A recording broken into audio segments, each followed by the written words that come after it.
할렐루야. 저는 아는 교회 최영규 목사입니다. 목사님, 저는 모르는데요. 아는 교회 저는 처음 듣는데요. 네. 그래서 왔습니다. 이제 아셨죠? 저희 교회 이름은 아는 교회입니다. 아는 교회. 누가 알겠습니까? 아는 교회를. 그렇지만 하나님이 아는 교회, 이게 제일 먼저거든요. 하나님이 아시면 되지 뭐. 여러분, 우리 모두는 하나님이 아시는 줄 믿습니다. 나의 안고 일어섬도 아시고, 나의 눈물도 아시고, 나의 소원도 아시고, 내가 주를 기쁘시게 해드리려고 하는 그런 마음, 이런 모든 것을 우리 하나님이 아실 줄 믿습니다. 첫날 목사님이 그렇게 하셨더라고요. 하나님이 오셔서 보고, 듣고, 알고, 우리의 부르짖음을 알고, 왜 부르짖는지 그 상황을 알고, 형편을 알고 알아주시는 하나님, 그 하나님으로 만족할 수 있는 우리 모두가 될 수 있기를 축복합니다. 더 나아가서 하나님을 아는 교회예요.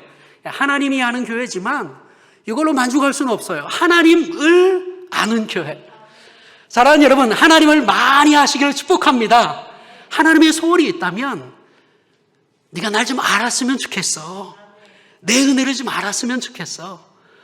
여호와를 아는 것이 얼마나 큰 복인지. 이스라엘 백성들은 그렇게 많은 하나님의 말씀을 들었지만 하나님을 알지 못했어요. 그래서 내 백성이 지식이 없어서 망한다, 하나님에 대한 지식이 없어서 망한다 그랬는데, 오늘 이 시기를 살아가고 있는 우리 모두는 하나님께서 알려주신 것만큼 하나님을 더 풍성히 알아갈 수 있기를 예수님의 이름으로 축복합니다. 그래서 우리는 성경을 계시의 책이라고 그래요. 10개 보일시. 인간의 지혜로 하나님을 알 수 없어요. 우리가 하나님을 어떻게 압니까? 하나님이 열어주셔야지 되거든요. 하나님이 보여주셔야지 되거든요. 하나님이 어떤 분인지 하나님이 알려주셔야지만 합니다. 하나님께서 우리 마음을 열어주셔서 깨닫게 해주셔야지만 아는 거예요. 오늘 이 시간에도 하나님을 알아갈 수 있는 우리 모두가 될 수 있기를 예수님의 이름으로 축복합니다. 제가 성경을 통해서 하나님을 이제 많이 공부도 하고, 또 하나님이 어떤 분이신지 연구도 하고, 그리고 삶의 경험을 통해서 하나님 이런 분이시구나 라고 하는 것도 알게 되었어요. 오늘은 특별히 누가가 고백하는 호련히의 하나님이라는 제목으로 하나님 말씀을 증거하기를 원하는데, 특별히 최근에 하나님께서 제게 호련히 이렇게 나타나 주셨어요. 호련히의 하나님. 오늘 한번 같이 하나님께서 호련히 어떻게 역사하여 주시는지 여러분과 함께 나누었으면 좋겠습니다. 자, 오늘 본문 3절 말씀에 보니까 사울이 길을 가다가 다메섹에 가까이 이르더니 호련히 하늘로부터 빛이 그를 둘러 비치는지라. 호련히, 너무 잘 아시는 장면이잖아요. 사울이 다메섹 도상에서 예수 그리스도의 찾아오심을 통해, 우리 주님이 만나 주심을 통해 변화되어지는 그런 장면, 부활하신 예수 그리스도를 만나는 장면. 근데 그 부분을 호련히라고 표현을 했어요. 여러분과 함께 읽었던 본문 중에서 가장 중요한 단어를 뽑으라면 호련히예요. 호련히.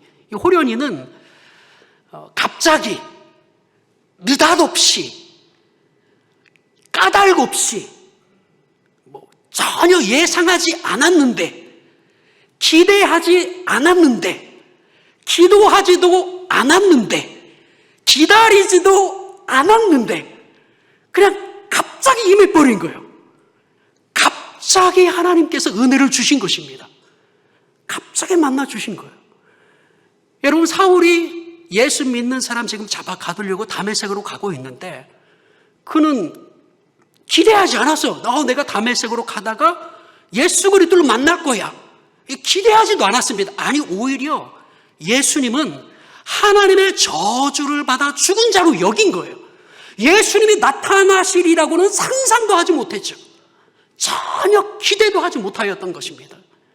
그러나 하나님께서 부활하신 예수 그리스도, 부활하신 예수 하나님께서 그에게 호련히 나타나신 것입니다. 호련히 찾아오시는 하나님. 한번 따라 보실래요? 호련히 찾아오시는 하나님. 사랑하는 여러분, 우리 하나님이 우리를 찾아오시는 줄 믿습니다. 내가 하나님 앞에 찾아가는 것이 아니라 그것보다 훨씬 먼저 하나님께서 우리를 먼저 찾아오시는 분이세요. 성경에 보니까 의인은 없나니 하나도 없다. 깨닫는 자도 없다. 하나님을 찾는 자도 없다. 여러분, 하나님이 왜 찾아오시는 줄 아세요? 하나님을 찾는 사람이 없으니까. 아무도 하나님을 알지 못하니까. 죄에 사로잡혀 있으니까. 죄만 알으니까. 죄의 종 노릇을 하니까. 죄만 붙잡혀 살아가고 죄의 종 노릇하고 죄만 짓고 살아가니까 하나님을 모르는 거예요. 하나님을 모르니까 하나님을 찾지 않는 거예요. 아무도 하나님을 찾아오지 않으니까 하나님이 먼저 찾아오시는 것입니다. 여러분, 성경을 읽어보십시오. 창세기부터 시작되어진 이 성경 전체 읽어보면 모든 패턴이 다 하나님이 먼저 찾아가십니다. 사람이 먼저 하나님 나타나주세요, 하나님 나 좀 만나주세요 라고 기도한 것보다 하나님께서 먼저 찾아가세요. 창세기만 해도 보세요. 아담과 하와가 범죄했습니다. 어느 날 하나님이 찾아오셨잖아요. 두려워서 숨었어요. 죄 짓고 하나님을 먼저 찾지 않았어요. 하나님께서 따먹지 말라고 한 이 선과학을 아는 나무의 열매를 내가 따먹었습니다. 하나님, 내가 죄에 사로잡혔고 내 이 죄책감에 너무 두렵습니다. 하나님, 제발 먼저 오셔서 나에게 은혜를 베풀어 주옵소서. 내 죄를 용서하여 주옵소서. 기도하지 않았어요. 그냥 숨어 있었지. 하나님을 찾지 않았어요. 그런데 하나님이 찾아오셨어요. 아담아, 내가 어디 있느냐? 하나님이 먼저 찾아오시는 거예요. 먼저 찾아오시는 하나님. 가인이 동생 아벨을 돌로 쳐 죽이잖아요. 자기 동생을 쳐 죽이고 죄책감에 사로잡혀서, 하나님, 제가 이 죄책감에 사로잡혀 살 수가 없습니다. 하나님, 제발 제 죄를 용서하여 주옵소서. 그렇게 하나님을 먼저 찾은 것이 아니에요. 하나님이 먼저 찾아오셨어요. 네 아우 아벨이 어디 있느냐? 하나님이 먼저 찾아오신 거예요. 모든 사람이 다 하나님을 알지 못할 때, 다 죄에 사로잡혀 있을 때, 하나님이 한 사람 아브라함을 찾아오십니다. 아브라함이 먼저 기도하지 않았어요. 하나님, 온 세상이 우상 덩어리네요. 우리 아버지도 우상 숭배하고 있어요. 어떻게 하나님을 알지 못하고 이렇게 우상 숭배하는 이런 상황 가운데 하나님, 내가 견딜 수가 없습니다. 하나님, 제발 나에게 찾아오셔서 내게 말씀하여 주옵소서. 내게 은혜 베풀어 주옵소서. 먼저 기도하지 않았어요. 하나님이 먼저 찾아오셨죠. 그리고 일방적으로 약속하시잖아요. 내가 너로 큰 민족을 이루게 하겠다. 내가 너로 복이 되게 하겠다. 하나님이 먼저 찾아오신 거예요. 하나님이 찾아오십니다. 여러분, 사사들도 보세요. 그 사사들이 정말 온 세상 모든 사람들이 다 자기가 원하는 대로, 자기 하고 싶은 대로 그렇게 살아가고 있습니다. 하나님이 이 세상이 어찌 될까요? 하나님, 나에게 나타나셔서 내게 능력을 주옵소서. 그럼 내가 이스라엘 백성들의 마음을 주 앞으로 돌이키겠습니다. 하나님, 나를 도와주십시오. 기도하지 않았어요. 하나님이 먼저 기도원에게 찾아오신 거예요. 하나님이 삼손을 찾아오신 거예요. 하나님이 사무엘을 먼저 찾아오신 거예요. 사무엘아, 사무엘아. 하나님이 먼저 찾아오셨어요. 언제나 하나님께서 먼저 찾아오시는 그런 장면. 다윗이 하나님, 제1대 왕 사울이 너무 부정을 저지르고 하나님이 원하시는 그 길을 걷지 못합니다. 처음엔 겸손하였지만 저가 너무 악합니다. 너무 교만합니다. 하나님, 저를 왕으로 세워주십시오. 그러면 이 백성들을 정말 하나님의 말씀으로 온전히 이끌겠습니다. 나를 도와주십시오. 다윗이 먼저 기도하지 않았어요. 하나님이 사무엘을 통해 먼저 찾아오셨죠. 이새의 아들 중 그것도 막내를 하나님이 기름 부어서 그를 왕으로 세우시잖아요.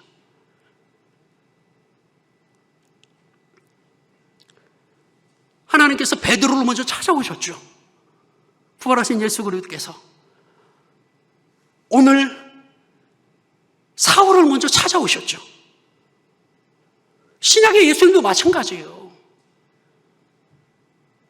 언제나 하나님께서 먼저, 언제나 예수님께서 먼저 찾아오시는 거예요. 그런데 호련히 찾아오시더라고요. 여기서 호련이라고 하는 그 의미는 뭔가 자격을 갖추어서가 아니에요.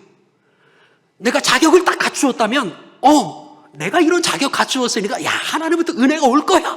예, 주님이 날 찾아오실 거야. 기대하고 막 기다리고 그러잖아요. 근데 성경에 그런 표현이 없어요. 그냥 호련히 나의 어떠함과 상관없이 그냥 하나님께서 일방적으로 갑자기 그냥 무조건적인 은혜로 내게 찾아와 버리신 거예요. 여러분, 이 사울이 나중에 뭐라고 고백합니까? 나는 비방자였다, 박해자였다, 폭행자였다. 이 사람이 얼마나 비방했습니까? 예수 그리스도를 하나님의 저주받아 죽은 자라고 비방했거든요. 박해자, 이 사람이 스데반 집사람을 돌로 때려 죽인 그 심판에 앞장섰던 사람이잖아요. 지금도 예수 그리스도를 믿는 사람 잡아 가두려고 다메섹으로 가고 있는데요. 폭행자였어요. 박해자였어요. 비방자였어요. 그런 사람이 무슨 자격이 있겠습니까?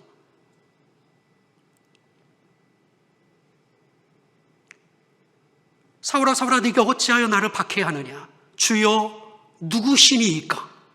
예수님이 누군지 알지도 못했어요. 누구십니까?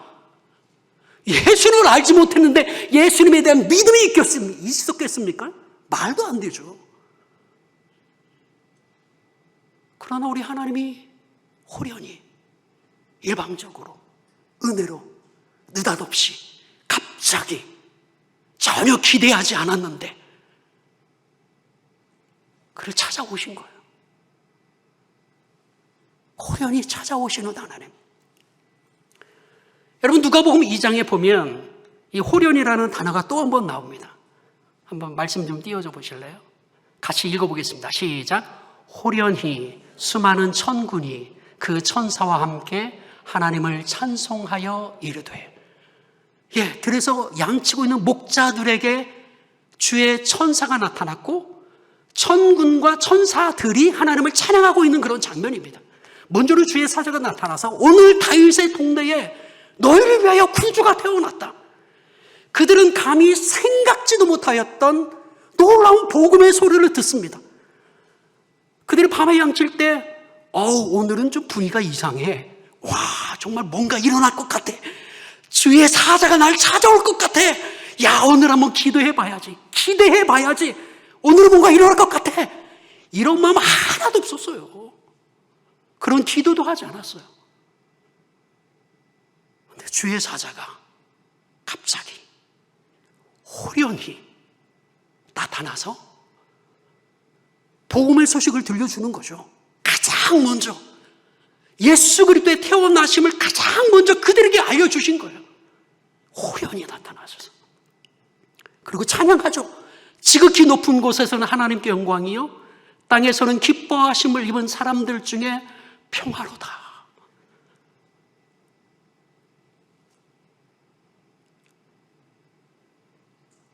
호련히 나타나셔서 그들에게 복음을 들려주신 그 놀라운 은혜와 은총, 호련히의 하나님.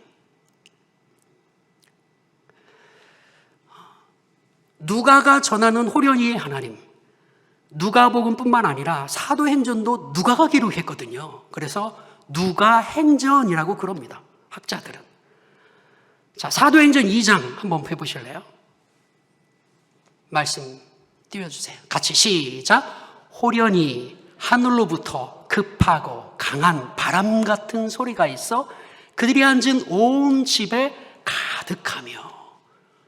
지금 마가다락방 그 120명의 사람들에게 남자들만 있었던 것이 아니라 여자들도 있었던 그 장소에 하나님의 성령께서 그 자리에 모인 모든 사람들에게 다 성령 충만함이 임하는 그런 놀라운 사건, 그거를 호련히라고 이렇게 기록하고 있는 거예요. 그들은 모여 있었습니다. 아니, 그들이 모인 게 아니에요. 예수님이 다 찾아다가 모이게 한 거죠. 그들은 흩어졌습니다. 원래는 예수님 돌아가실 때 다 흩어졌잖아요. 다 숨어 있었잖아요. 엠마오로 가는 그 두 제자, 자기 고향으로 내려가고 있는 그 제자를 예수님이 따라가시잖아요. 동행하시잖아요. 그리고 다시 끌어오시잖아요. 부활하신 예수 그리스도를 만났던 베드로, 야, 우리 고기 잡으러 가자. 이미 부활하신 예수 그리스도를 만나는 체험을 했음에도 불구하고 또다시 갈릴리 가서 고기 잡고 있는 베드로, 주님이 또 찾아가시거든요. 네가 나 사랑하냐? 물어보시죠. 그리고 나서 지금 이 장면이에요. 그들이 모여 있었다. 원래 그들은 모이지 않았어요. 다 흩어졌죠. 근데 하나님이 그들을 다 모으신 거예요. 예수 그리스도께서 그들을 다 모으신 것입니다. 다 찾아다니시면서. 그리고 그들에게 아버지께서 약속하신 것을 기다리라. 그 약속하신 것이 바로 성령이거든요. 근데 호련히 언제 오실지 어떻게 알아요? 원래 이들은 믿음이 충만했던 자들이 아닙니다. 지금 사도행전 2장을 읽었는데 1장에 보면 그들은 부활하신 예수 그리스도를 만나고 40일 동안 하나님 나라의 일에 대해서 예수님의 말씀을 들었음에도 불구하고 그들의 관심은 이스라엘의 회복이에요. 예수님 떠나기 바로 전까지 주여 이스라엘이 회복될 날이 어느 때입니까? 이때입니까? 예수님은 계속해서 하나님 나라의 일만 말해 주었는데 그들은 부활하신 예수를 만나고 지금 40일 동안 하나님 나라의 일에 대해서 또 듣고도 이스라엘 나라의 회복이 지금입니까? 믿음이 없었던 거예요. 믿음이 없었던 그들이 성령을 알았을까요? 그들이 우리가 여기서 기도하면 성령으로 충만하게 임재할 거야? 그런 기대가 있었을까요? 이 세상의 일만 알았던 사람들이 예수 그리스도에 대해서 죄 사함을 얻게 하는 그 예수 그리스도로 안 것이 아니라 그냥 정치적인 메시아, 이스라엘 나라를 회복시킬 메시아로만 알았던 그들. 그런데 그런 믿음이 없었을지라도 주님이 호련히, 그런 자격이 전혀 없었을지라도 호련히 그들에게 나타나셔서 성령으로 충만하게 모든 사람에게 다 똑같이, 누구는 성령 충만함 주고 누구는 믿음이 적으니까 성령 10%만 주고 누구는 50% 주고 여자는 뭐 좀 하등, 죄송합니다. 그렇지 않은데 그때 당시 사람들의 인식과 생각은 그랬거든요. 그래서 여자들은 60%만 충만함, 이게 아니에요. 읽어보세요. 그들 모두 다 성령의 충만함을 받은 거예요. 한 사람도 예외 없이. 호련히. 그들의 믿음의 수준이 다 달랐을 것입니다. 그들의 영적인 수준도 다 달랐을 것이고 도덕적인 수준도 다 달랐을 거예요. 그들 모두가 다 성령 충만함을 받을 것이라고는 생각도 하지 못하였죠. 아, 베드로 쟤는 수제자니까 좀 충만함 이해돼. 도마 쟤는 믿음 없었잖아. 예수님의 손가락에 내가 손을 넣어보고 옆구리에 내가 손가락을 넣어보고 그래야지만 내가 믿겠다. 아, 쟤는 믿음이 좀 적으니까 별로. 근데 똑같이 모든 사람들에게 다, 모든 여자들에게도 다, 예수님의 동생들도 있었는데 예수님의 동생들도 예수를 못 믿었었거든요. 근데 그들에게도 다, 모두 다에게 성령의 충만함이 임한 것입니다. 호련히. 자격이 없었는데, 기대할 수 없었는데 나에게도 근데 하나님께서 동일하게 그들 모두에게 다 성령의 충만함을, 호련히의 하나님.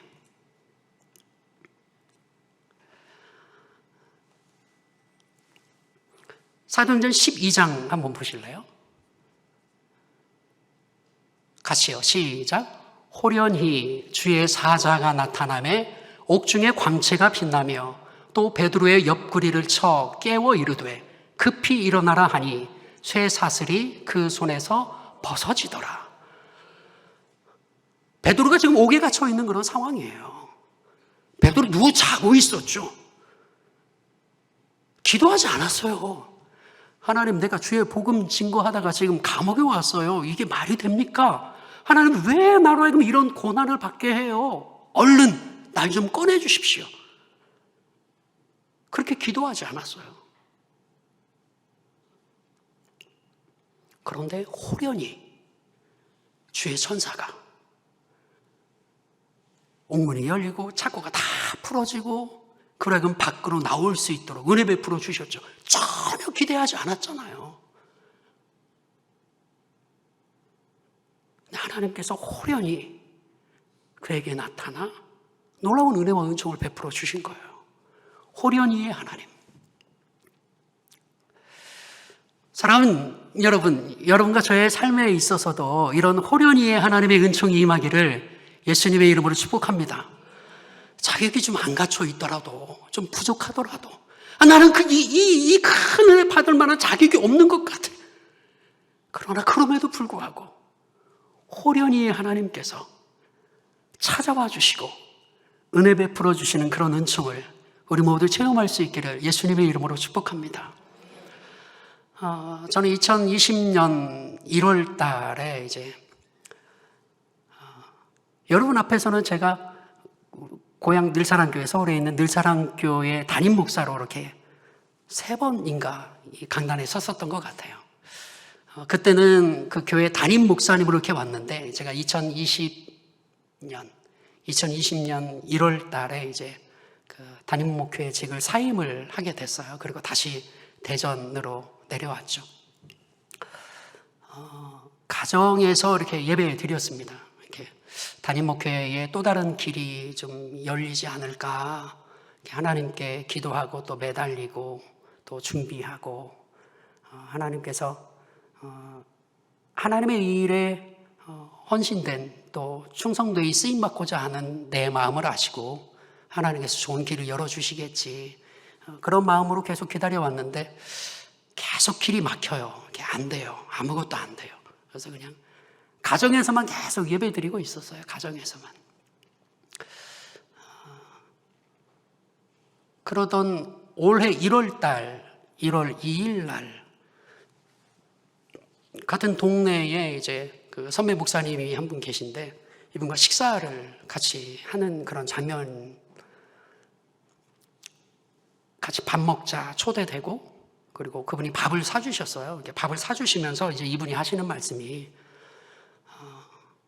본인 교회는 지금 매달 관리비와 또 이렇게 월세로 한 300만 원 그리고 400만 원 그 사이에 매달 이렇게 지출을 하고 있다.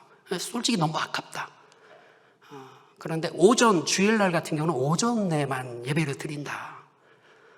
오후에는 그냥 교회를 이용하는 사람들이 아무도 없고 그냥 예배 끝나면 다들 집에 가고, 그러니까 교회가 좀 더 많이 좀 이용됐으면 좋겠는데 그 예배당이 좀 누가 좀 이용해 줬으면 좋겠다. 그러면서 이제 저에게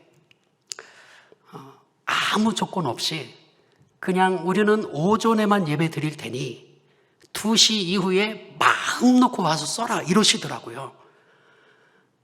저에게는 호련이거든요, 그게. 전혀 생각하지도 않았어요. 기대하지도 않았어요. 저분이 나 좀 이렇게 자기 교회 좀 쓰게 좀 해줬으면 참 좋겠다, 이런 생각도 하지 못하였어요. 그분과 제가 뭐 평소에 잘 아는 그런 관계도 아니에요. 제가 그분이 주최하는 세미나를 한번 참석한 것밖에 없어요.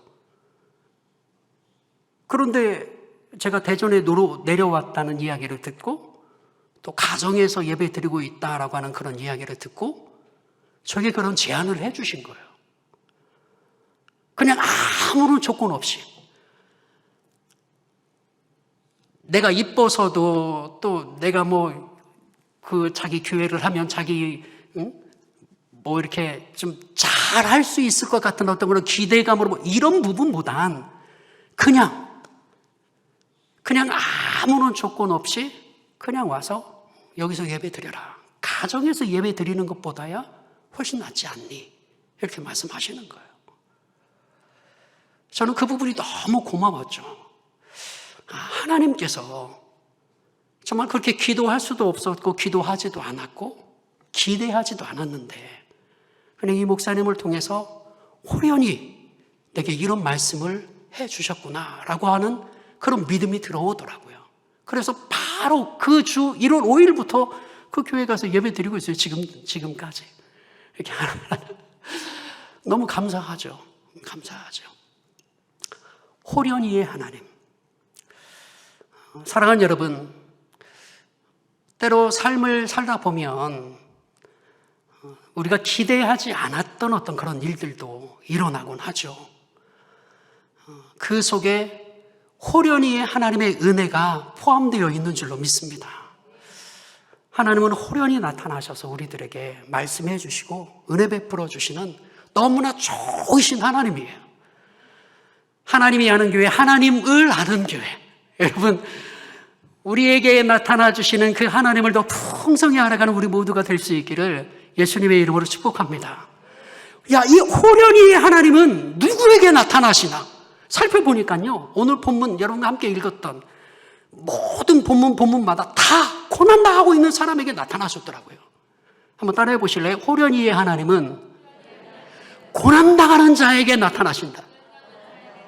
고난당하는 자에게 나타나시는 거예요. 고난당하고 있는 사람에게 찾아오시는 거예요. 하나님의 은혜가 필요한 자에게 찾아오시는 거예요. 은혜 받을 만한 자격 갖춘 자를 찾아가시는 것이 아니라 오히려 은혜 아니면 살아갈 수 없는 그런 사람을 찾아오시는 거예요. 그래서 그에게 은혜를 베풀어 주시는 거예요. 여러분, 오늘 본문 읽었잖아요. 사도행전 9장 1절. 사울이 주의 제자들에 대하여 여전히 위협과 살기가 등등하여 대제사장에게 가서, 여전히라고 하는 단어, 여기서 제일 중요한 단어가 여전히거든요. 사울이 여전히. 이 사울이 맨 처음 언급된 것이 사도행전 7장입니다. 사도행전 7장부터 스데반 집사님의 순교 장면에서부터 사울이 언급이 됩니다. 성 밖으로 내치고 돌로 칠새 증인들이 옷을 벗어 사울이라 하는 청년의 발 앞에 두니라. 스데반을 때려 죽이는 그 현장에서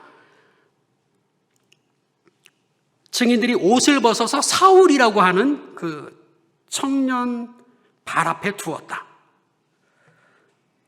8장 1절에 사울은 그가 죽임당함을 마땅히 여기더라. 8장 3절 사울이 교회를 잔멸할새 각 집에 들어가 남녀를 끌어다가 옥에 넘기니라. 이런 일이 있고 나서 오늘 9장 1절이 나오는 거거든요. 여전히. 그러니까 7장의 스데반 집사님은 그 하나님을 만나고 하늘문이 열리고 예수 그리스도께서 하나님 보좌 우편에서 일어서신 것을 보고 그러면서 자기를 돌로 치고 있는 그 사람들을 향하여서 죄 용서를 선포하고 하나님 저들의 죄를 용서해 주옵소서. 자기 하는 것을 알지 못합니다. 하나님의 은혜를 풍성히 경험하고 순교하고 있는 스데반 집사님, 그걸 몸소 경험한 거예요. 사울이 그걸 지금 보고 있죠. 그리고 8장에 보면 사울이 교회를 잔멸합니다. 아주 박해를 시작하는 거예요. 그래서 제자들이 다 흩어집니다. 흩어지면서 복음을 증거하죠. 그게 사마리아에 이릅니다. 사마리아의 놀라운 부흥의 역사가 일어나는 것입니다. 또 다른 집사님인 빌립이 에디오피아 내시를 만나서 그를 구원하는 그런 장면, 그리고 침례를 주는 장면, 그게 8장으로 계속 이어지는 거예요. 그러니까 다른 사람들은 지금 다 부활하신 예수 그리스도를 만나고 너무 은혜를 충만하게 받고 있고 하나님 보좌 우편에서 일어서신 예수 그리스도를 바라보고 박해가 올지라도 흩어지면서 막 복음을 증거하고 뭔가 막 하나님을 위한 아름다운 삶, 풍성한 은혜의 삶을 막 살아가고 있는데 사울은 여전히 전혀 변함이 없어요. 여전히 살기가 등등하여 이렇게 기록되어 있는 거예요. 이런 사람, 전혀 변화되지 못하는 사람, 자기가 하는 일이 잘못된 것인지도 알지 못하고 사명감에 사로잡혀서 무조건적인 열심으로 막 앞을 향하여 열정적으로 나아가는 사람, 여전히 전혀 하나님의 은혜를 경험하지 못하고 자기의 삶의 방향이 옳은 것 마냥 그냥 여전히 나아가고 있는 사람, 여러분, 이런 사람에게 필요한 것이 무엇입니까? 은혜죠. 하나님의 은혜가 없으면 이 사람은 절대로 예수 그리스도 만날 수가 없는 거예요.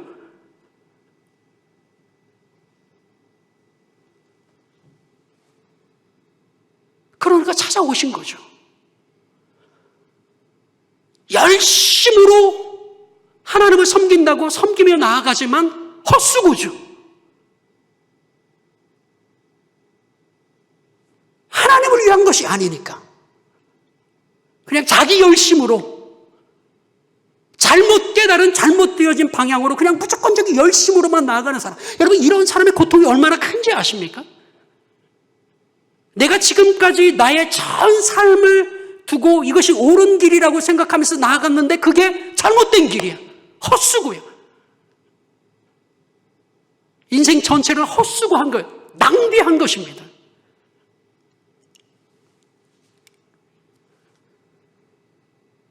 직접 하나님이 찾아오시지 않고는 변화될 수 없는 사람, 그런 고통 가운데 있는 그 사울을 하나님이 찾아오시는 거예요. 고난 가운데 있는 자를 찾아오시는 하나님. 여러분, 누가복음 2장 읽었지만 목자들에게 찾아오셨잖아요. 목자들. 여러분, 우리는 목자 그러면 긍정적이잖아요. 왜? 시 23편 때문에. 여호와는 나의 목자시니 내게 부족함이 없으리로다. 그런데 이것은 화자가 양일 때만이에요. 양의 입장에서는 목자가 생명이죠. 목자만 의지해야지 되죠.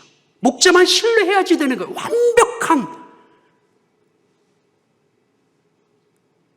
목자에게만 모든 초점이 맞춰져야지 되는 거예요. 양의 입장에서는. 그러나 이스라엘, 즉 유대아 사회에서는요, 목자는 정반대의 이미지입니다. 아주 가장 낮은 계층의 사람입니다. 목자, 세리, 창기, 똑같은 이미지입니다. 절대로 은혜 받을 수 없는 사람입니다. 하나님께서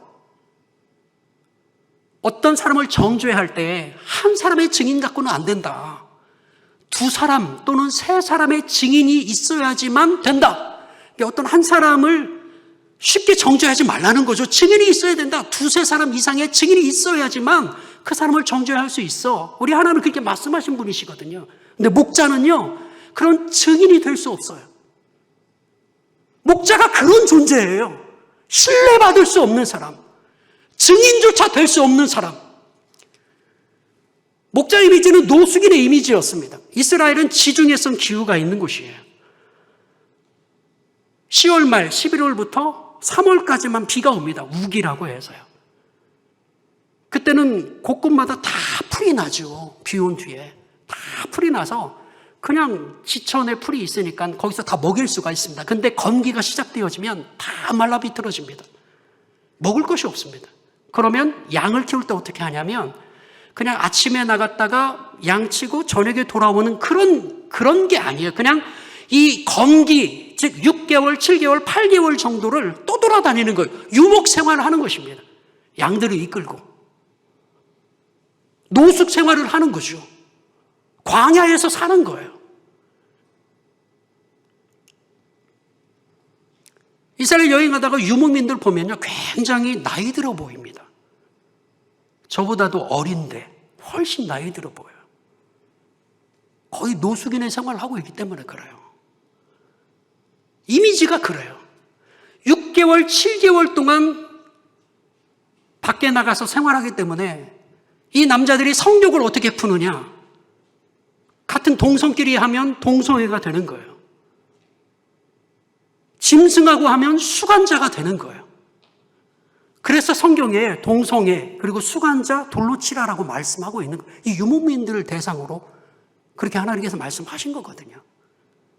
목자는 그런 이미지예요. 또 목자는 스파이 이미지입니다. 어느 날 에돔에서 양을 쳤다고 생각해 보세요. 그 다음 암몬, 그 다음에 모압으로, 그 다음에 이스라엘로 와요. 어느 지역을 돌 때마다 그쪽 지역의 정보를 파는 거죠. 스파이 노릇을 하는 것입니다. 다른 나라 가면 또 다른 나라의 정보를 또 팔겠죠. 믿음이 안 가죠. 여기서는 이 스파이, 저기서는 저 스파이. 그러니까 증인조차도 될 수 없는 거예요. 6, 7개월 동안 계속 야외에만 생활하니까 성전에 들어간다? 회당에 간다? 꿈도 못 꾸는 것입니다. 정결 예법에 따라서 음식을 먹는다? 그들은 손 씻어야지만 먹을 수 있거든요. 장로들의 유전에 따라. 야외에서 생활하는 그게 어떻게 가능합니까? 불가능해요. 율법을 지킬 수 없어요. 정결 예식에 따라서 음식을 먹을 수가 없어요.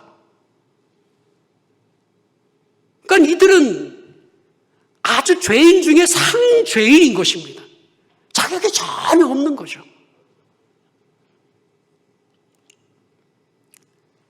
이런 사람들은 만약에 주의 사자가 나타난다, 그럼 우리는 죽는 거야 라고 생각하고 있었어요. 아니, 그렇게 교육을 받아왔죠. 왜냐하면 죄인이니까. 죄인이 하나님을 만난다? 그 즉시 직사야 라고 생각하고 있었습니다.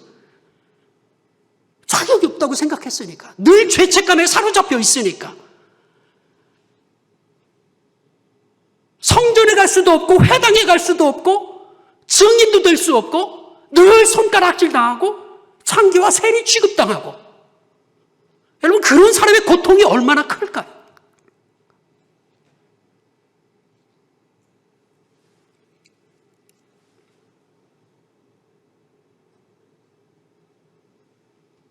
그런데 그에게 찾아오신 거예요. 그런 고통을 겪고 있는, 비록 자신의 어떤 그 삶의 모습이 잘못되어진 것이었지만 그 자신의 삶의 잘못으로 인한 그런 고통 가운데 힘들어하고 있는 그 영혼을 주님이 찾아오시는 거예요. 주의 사자가 찾아온 거예요. 죽을 줄 아는데 안 죽어요. 안 죽는 것뿐만 아니라 복음의 소식을 전해주는 거예요. 오늘 다윗의 동네에 너희를 위해 구주가 났다. 천군 천사의 찬양을 제일 먼저 듣는 거예요.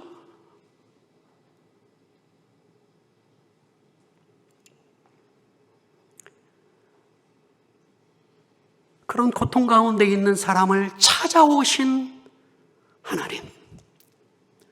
호련히의 하나님은 그런 고통 가운데 있는 자들을 찾아오는 거예요. 여러분, 사도행전 2장에 120명의 문도들도 마찬가지예요. 여러분, 거기에 여자들이 있었잖아요. 이스라엘에서는 계급사회입니다. 계급사회. 여인들은 절대로 갈 수 없는 공간이 있어요. 혹시 여러분 성지순례 가면 거기에 여인의 뜰이라고 해서 여인들만 들어가는 공간이 따로 있어요. 비록 유대인이지만 유대인으로 태어났지만 여인이기 때문에 그 공간밖에 못 가는 거예요. 물론 이방인들은 이방인의 뜰이라 그래서 아주 이방인들은 들어갈 수도 없어요. 그냥 이방인의 뜰만 딱 갈 수 있는 거예요. 거기는 이런 표시가 있죠. 이곳을 넘는 자는 돌 맞아 죽는다. 이곳을 넘는 이방인은 돌에 맞아 죽는다. 하나님의 성전도 마음대로 들어갈 수 없었던 곳이 이방인이었고 여인들도 여인의 뜰에만 들어갈 수 있었다고요. 회당도 마찬가지입니다. 성전의 축수판이라고 했던 회당도 여자들은 1층은 커튼 뒤, 저 뒤쪽 커튼 뒤, 아니면 2층. 1층에 이런 공간에 여자가 있을 수 없었어요. 지금 우리 여자 성도님들은 얼마나 복받은 거예요. 예수님 당시 회당에서는 그게 불가능했다니까요. 1층 커튼 뒤에 저 뒷좌석이에요. 커튼 뒤. 그리고 2층. 여인들은 랍비로부터 하나님 말씀을, 율법의 말씀을 배울 수가 없었어요. 자격이 없었습니다. 자격이 없었어. 유대인 남성들이 드리는 세 가지 감사기도, 이방인으로 태어나지 않게 해주셔서 감사합니다. 노예가 아니라 자유인으로 태어나게 해주셔서 감사합니다. 여자가 아니라 남자로 태어나게 해준 것을 감사합니다. 이렇게 있었다니까요. 여자들은 하나님의 은혜 받을 만한 자격이 없는 거예요. 하나님의 율법을 알지 못하니까, 자기들이 가르쳐 주지도 않고 율법을 알지 못하니까 너희는 은혜 받을 자격이 없다. 누군가로부터 차별받는 아픔. 이 120명의 사람들 중 수많은 여인들이 있었다고요. 수많은 여인들. 그들의 성령을 받는다 생각지도 못한 거예요. 성경 보세요. 다 남성들에게 성령 충만함이 임하잖아요. 그런데 우리 예수님은 그렇지 않아요. 우리 하나님은 그렇지 않아요. 우리 하나님은 그 차별받는 그 고통 가운데 있는 그 여자들에게도 동일하게 성령 충만함의 은혜를 베풀어 주시는 줄 믿습니다. 여러분, 이분이 바로 우리 하나님이세요. 얼마나 좋으신 분이십니까? 얼마나 감사해요. 이게 복음이에요. 이게 복음이에요. 이게 복음이에요. 이게 복음이에요. 이분이 바로 우리 하나님이에요.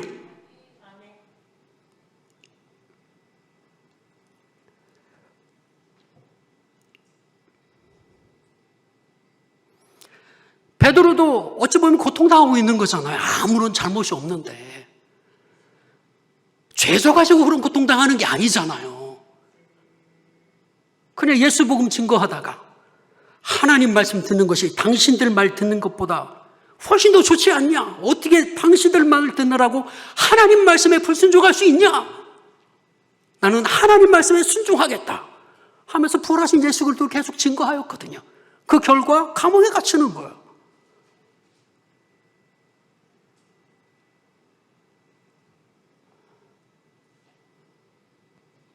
애매히 당하는 고난이죠. 죄 짓지 않고 당하는 고난이죠. 억울함이 있는 고난이죠. 그러나 그 가운데 하나님이 또 찾아오시는 거예요. 그 고난 당하는 그 영혼을 찾아오시는 거예요. 그리고 만나주시잖아요. 위로해 주시잖아요. 은혜 베풀어 주시잖아요. 다 도와주시잖아요. 우리 주님은 정말 주님의 은혜가 필요한 사람을 찾아오시는 줄 믿습니다.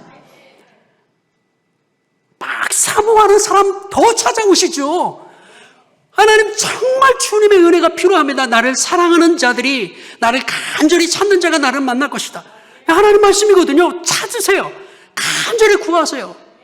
하나님이 찾아오십니다. 은혜 베풀어 주십니다. 넘치는 은혜를 주실 것입니다. 근데 어떤 때는 구할 힘도 없잖아요.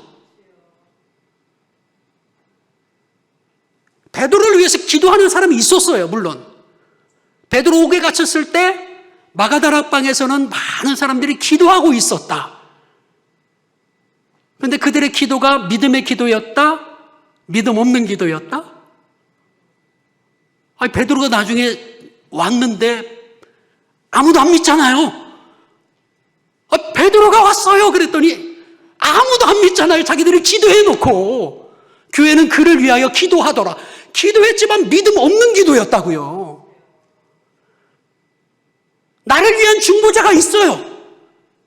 얼마나 감사해요. 근데 그 중보자가 믿음이 없어요.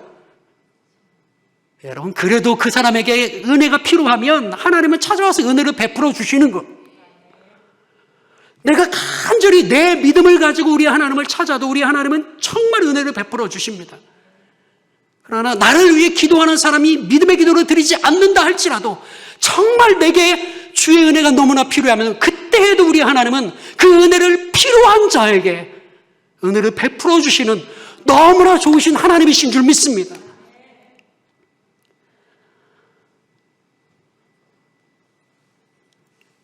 오늘 본문의 사울이 왜 그래도 예수 믿는 사람을 미워했을까요? 왜 그래도 예수 믿는 사람을 잡아가두려고 그렇게 애썼을까요? 하나님 때문이거든요. 하나님을 사랑하는 마음 때문에 그렇거든요. 신명기 21장 23절 말씀. 이 사울은 유대교적 배경으로 충만한 사람입니다. 가멜리엘이라고 하는 랍비로부터 율법 교육을 받은 사람이에요. 유대식 율법 교육을 받은 사람이에요. 토라라고 하는 이 모세 오경 중 하나인 신명기 21장에 나무에 달린 자마다 저주 아래에 있다. 누군가 나무에 달려 있으면 그거는 하나님께 저주받아 죽은 거다. 성경에 그렇게 나와 있는 거예요. 신명기서에, 율법의 말씀에, 토라에 그게 나와 있는 거예요. 예수님이 나무에 달려 죽었잖아요. 오늘 성금요일 예수 그리스도께서 십자가를 못 박아 죽으셨잖아요. 나무 십자가잖아요. 유대인 종교 지도자들이 그렇게 머리를 쓴 거예요. 십자가에 못 박게 하소서라고 계속 외쳤잖아요. 왜냐하면 그렇게 십자가에 못 박아야지만 그 예수는 하나님의 저주를 받아 죽은 것이다라고 몰아설 수 있거든요. 몰아세울 수 있는 거예요. 저 예수는 하나님 앞에 저주받아 죽은 거다. 이렇게 몰아세울 수 있는 유일한 방법, 나무에 달아 죽이는 거거든요. 그런데 실제로 예수님이 나무에 달려 죽은 거예요. 유대교 교육으로 충만했던 이 사울의 입장에서 예수는 하나님 앞에 저주받아 죽은 것입니다. 그런데 그 예수가 죽었는데도 그 예수에 대한 불길이 계속 살아나는 거예요. 그 예수의 길을 따르고자 하는 수많은 사람들이 계속해서 일어나는 거예요. 이게 너무 안타까운 거예요. 사울 입장에서는.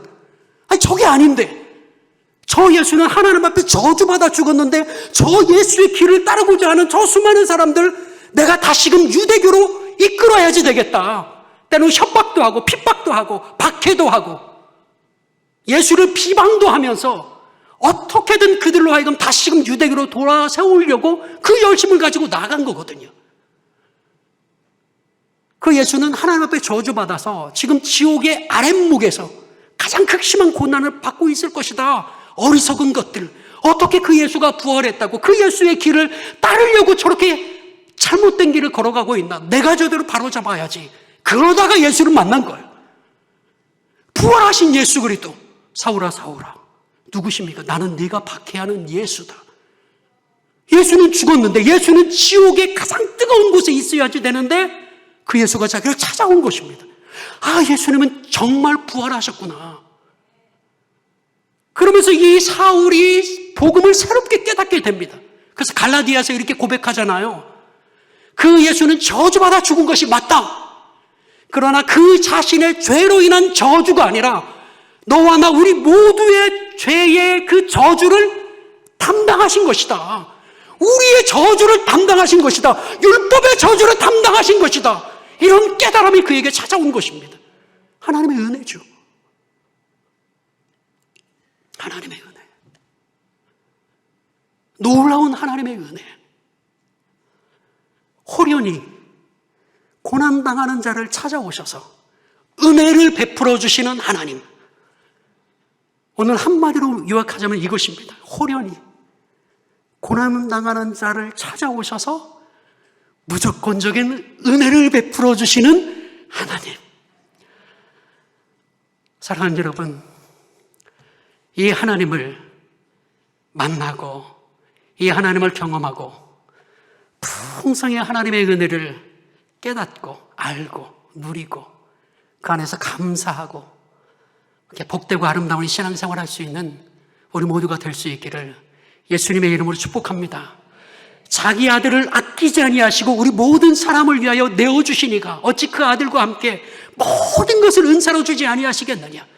여러분, 하나님을 완전히 떠났던, 하나님을 대적하였던 그들도 우리 주 예수 그리스도께서 그들을 위하여서 생명을 내어주셨잖아요. 자기 아들을 아끼지 아니하셨잖아요. 그런 죄인들을 위해서라도 우리 주님은 아끼지 않으셨거든요. 당신의 독생자도 내어주셨거든요. 그런데 우리는 성도잖아요. 그런데 우리는 완전히 새로운 피조물이 되었잖아요. 완벽한 하나님의 자녀가 되었잖아요. 돌 같은 내 마음을 어루만져 주셔서 거룩한 자로 삼아주셨잖아요. 보배롭고 존귀한 자로 삼아주셨잖아요. 그럼 우리들에겐 더 큰 은혜를 우리 하나님 허락해 주지 않으시겠습니까? 우리를 붙들어 주지 않으시겠습니까? 예수라고 하는 그 예수님과 우리를 하나로 묶어주셨습니다. 예수님은 머리로 하여서 절대로 너희를 잃어버리지 않겠다. 너희를 떠나지 않겠다. 너희를 잃어버리는 일이 다시는 없겠다라고 하면서 그 예수님 몸에 붙여버렸잖아요. 우리를 지체로. 우리는 그런 존재가 되어버린 것입니다.